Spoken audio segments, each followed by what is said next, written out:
PM ശ്രീയിൽ വിദ്യാഭ്യാസ വകുപ്പിനെതിരെ നിലപാട് കടുപ്പിച്ച് CPIയെ പ്രതിരോധത്തിലാക്കാൻ കൃഷി വകുപ്പിനെതിരെ SFIയുടെ ബദൽ സമരം. തൃശൂർ കാർഷിക സർവകലാശാല ഫീസ് വർധനയ്ക്കെതിരെ സംഘടിപ്പിച്ച സമരം സംഘർഷത്തിൽ കലാശിച്ചു.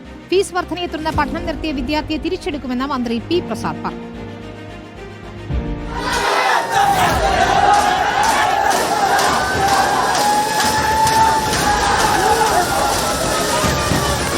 കാർഷിക സർവകലാശാലയിൽ ഫീസ് വർധന ഉണ്ടാവില്ലെന്ന് ഉറപ്പ് അട്ടിമറിച്ചെന്ന് ആരോപിച്ചായിരുന്നു SFI സമരം. സംസ്ഥാന പ്രസിഡന്റും സെക്രട്ടറിയും നേരിട്ടെത്തി നേതൃത്വം നൽകിയ സമരം സംഘർഷത്തിൽ കലാശിച്ചു.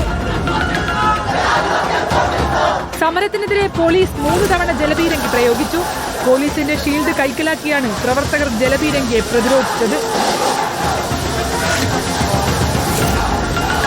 പിരിഞ്ഞു പോകാൻ തയ്യാറാകാത്ത പ്രവർത്തകരെ പോലീസ് ബലം പ്രയോഗിച്ച് അറസ്റ്റ് ചെയ്തു.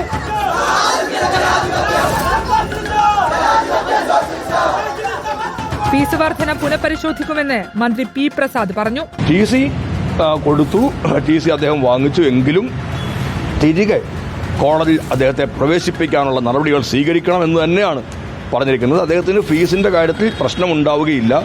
PM ശ്രീയിൽ വിദ്യാഭ്യാസ വകുപ്പിനെ പ്രതിക്കൂട്ടിൽ നിർത്തി CPI വിദ്യാർത്ഥി യുവജന സംഘടനകൾ സമരരംഗത്തിറങ്ങിയതിന് പിന്നാലെയാണ് കൃഷി വകുപ്പിനെതിരെ SFIയുടെ ബദൽ സമരം.